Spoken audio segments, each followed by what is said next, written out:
Hey friends, in today's video, I'm going to put Igneous Hammer Adept through a battery of tests to show what is the best roll on it and visually what are some trade-offs you make. So immediately in the background, just so we can try to keep this video a little bit shorter, is a recoil test using a high range version with keep away versus a high range version with rapid hit to see if I can do a no recoil compensation. Look at the hand cam. Holding down mouse 1 with full auto to see if it 3-taps on the forehead. If you aim at the chest level, the bullet will bend to the head and you'll almost always get this, but I want to try to prepare for the worst case scenario. And I am comparing that against a messenger pulse rifle and an immortal in their proper engagement distance. In this case, for the pulse and the Igneusi, it's going to be 42 meters. For the immortal, it's going to be 22 meters. And you're going to see one of these weapons out of the battery of tests is not like the others. This is a result of Igneous Hammer offering range boosting perks from neutral like keep away and opening shot, so you could otherwise just spec all into stability without really having a trade-off. I mean, the other perks are good, but I think these are just a tier above. A quick reminder here on what stability does for weapons. It is how resistant you are to anti-flinch, how much your bullet jumps from one bullet to the next, not necessarily the direction, but the spacing between 1 to 2 bullets. And then finally, it is how quickly your accuracy restores to its most accurate state after sustained fire. At this point, the background footage should be telling. If you hit the correct min-max of stability, range, and helpful perks, you can miss your target entirely, and the game says, you were close enough, and by close enough, I mean you can get the ruler out and measure the distance of your miss that still counts as a hit. So to recap what this battery of tests just proved to us is that if you flip your mouse upside down and hold down full auto, chances are you will get at least a 2-tap, and if it's high stability, a 3-tap. If you have a high mix of range stability and aim assist, you don't even have to be anywhere remotely close to your target. And then finally, Igneous Hammer makes your opponent really flinched, and I'm surprised they can even respawn fire back to you.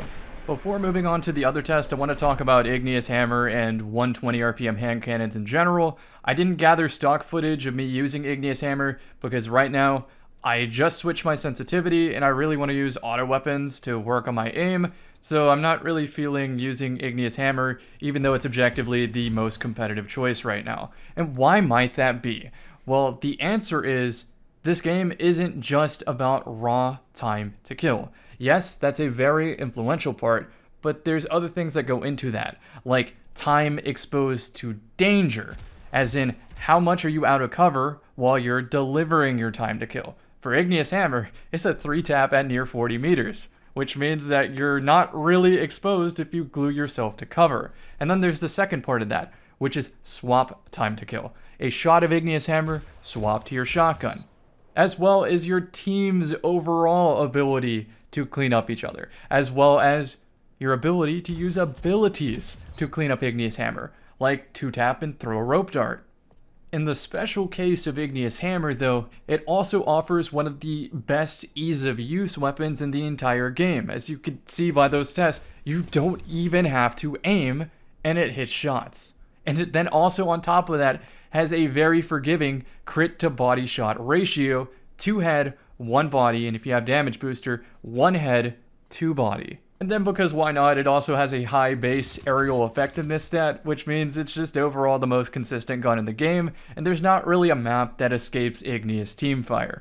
Final note about hand cannons, not just 120s, is peeker's advantage, playing the head glitch, and playing cover. This background clip is a perfect example of me getting dumped on because the other players saw me first. And now we move on to the recoil test.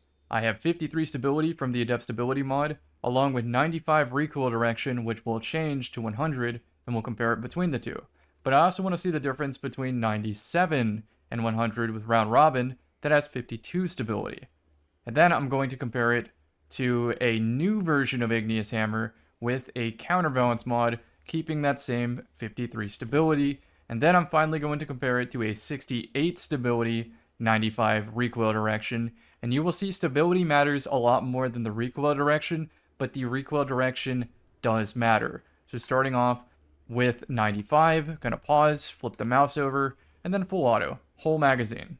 Hold up, one editor's note, and that is the new weapons in Season 22, including Igneous Hammer, all have unique recoil patterns. It's not just the blanket recoil pattern applied to all weapons of the same archetype or whatever. It is unique, which means that the new Igneous Hammer offers something the old one doesn't, besides new perks. I will argue that the old Igneous Hammer has better perks that you cannot obtain anymore, so let's not cry over spilled milk and focus on the new perks. However, if you have a god old roll, probably just use that. It's good enough.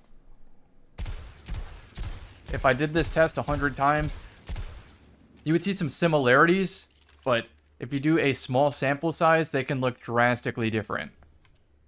The most important thing is the first 3 bullets. But even within the first 3 or 4 bullets, it can still be drastically different. But if you shot this wall 100 times, charted them all on top of each other, there is a consistent pattern. But does it become more consistent when you make it 100? And the answer is yes, it is more consistently up and down. So I do think recoil direction matters.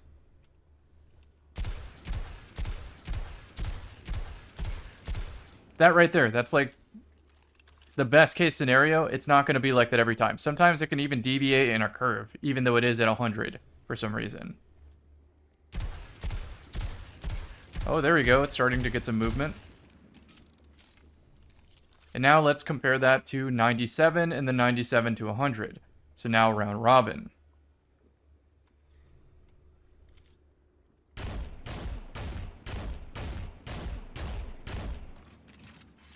Okay, let's give one more of those.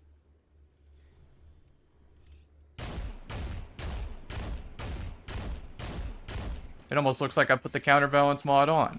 Let's do one final at 97. There's that leftward movement I was looking for. Let's put the counterbalance mod on. See if it goes up and down. I really like this grid pattern on the wall. Now it's just randomly curved up to the right. Sick. And one more.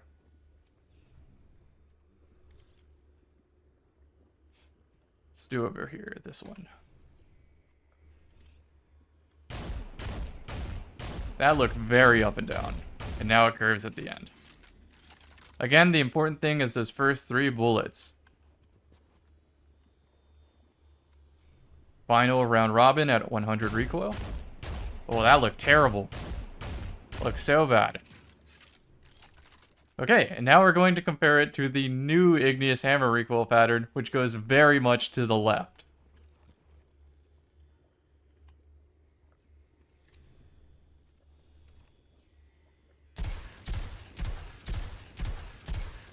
The grouping is pretty tight, though.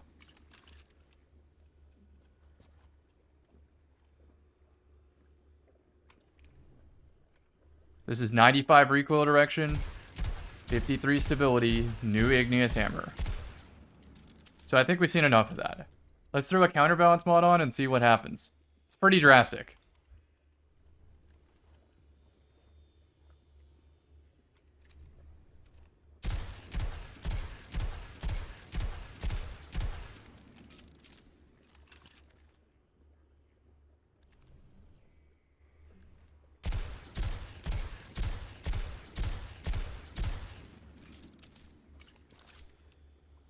Then I'm going to show you a high stability version, and you're not going to believe it.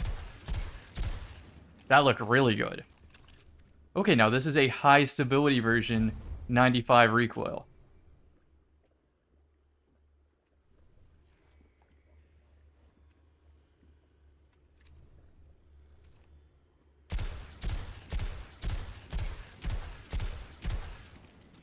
The bullets are like on top of each other. And then, this is a bad test because I don't own enough Igneous Hammers to show you the difference. But I'm going to remove 10 stability and put on counterbalance.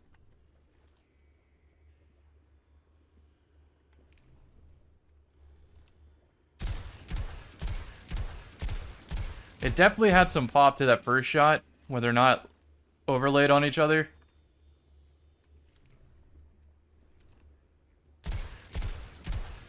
And same there, it really does seem like you need the higher stability. So now let's take all that information we learned in that battery of Igneous Hammer test and use it to decide on some god rolls. What I have in front of you is a daily driver roll. Arrowhead break since it gives handling with a stability masterwork and probably an adept stability mod. The reason that you err on the side of stability is because you cannot get stability from neutral activation. Rapid hit, you have to actually land hits, although it is probably the second best choice. In the majority of daily driver rolls, I think keep away makes the most sense since it's just a raw plus 10 range for being at 120 distance anyway. And also, this is kind of an information perk. If you're aiming down sights and at the bottom left of your screen you see keep away go away, then you know that a shotgunner is within 15 meters of you, so you should probably switch to your shotgun. Or you should whip 180 degrees and that type of thing. The other perk, I think moving target makes a lot of sense, but you're not wrong for saying opening shot, and you're also not wrong for saying precision instrument, since in some cases you can 3-tap like an overshield Titan. Also, Eye of the Storm is really good if you don't have another way of boosting handling. So, the left column, I pretty much think you go keep away, and then the right column, there's a lot of competitive choices. Build in the stability, and yeah, that's pretty much it here. Let's talk about a specific role. Let's talk about Ophidian Aspect, giving you plus 35 handling and plus 10 airborne effectiveness. I think you build into the airborne effectiveness. Remember that on Dawnblade you get an additional plus 20, so you're going to be at 78 AE without doing anything special. Also, the Adept Icarus Grip is plus 5 handling, so it kind of lets you get away with having a slightly lower stability Igneous Hammer. And since you are lower stability, this is where I do recommend opening shot over moving target so that your aim assist blooms out less on a 3-tap. Still not a wrong decision though to go Eye of the Storm or Precision Instrument. Even moving target's fine. The next one is if you're playing Strand, and I'm going to compare this to two other Strand options that have a mix of consistency and lethality. In the exact same way as we built into Ophidian Aspect, this is just going to be a more well-rounded pick, but it is lower stability, so I again do recommend opening shot.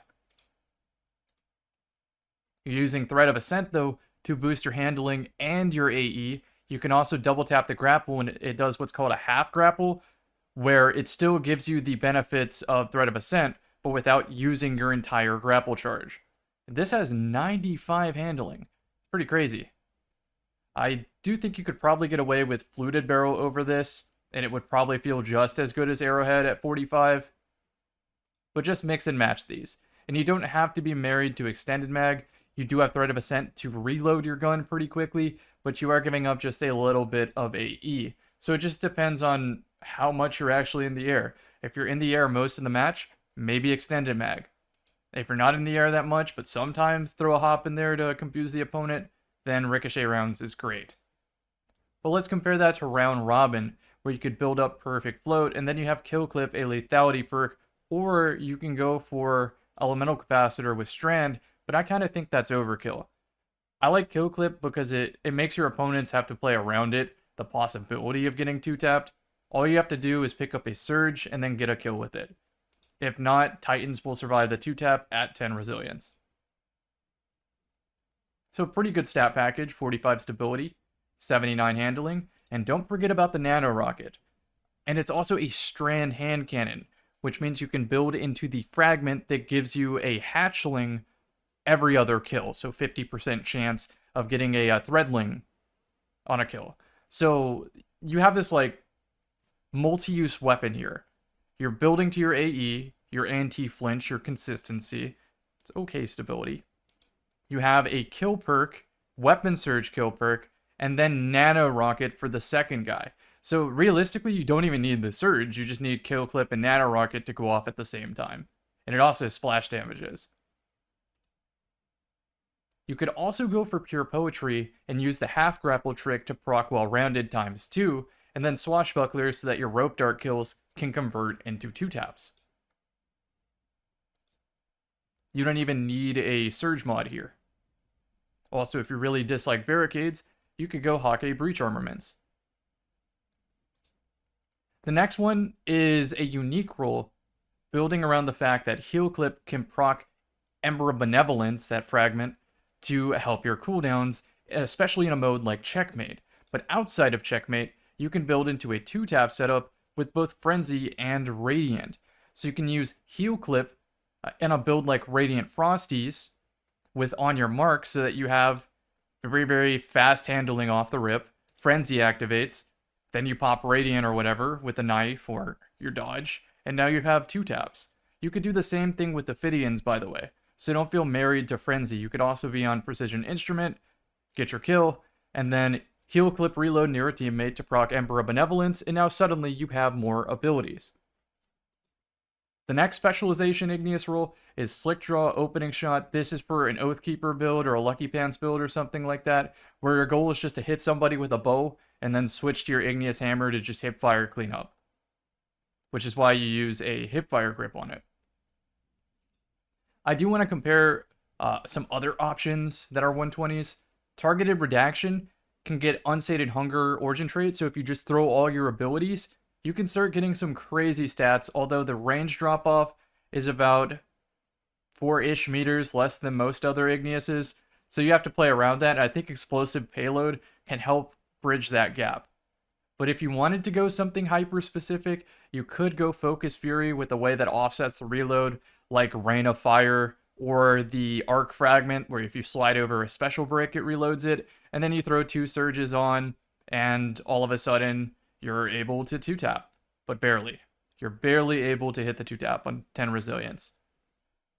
You could even use this with Gear Falcon if you really wanted to. There's just so many options, but I think this really shines in Checkmate.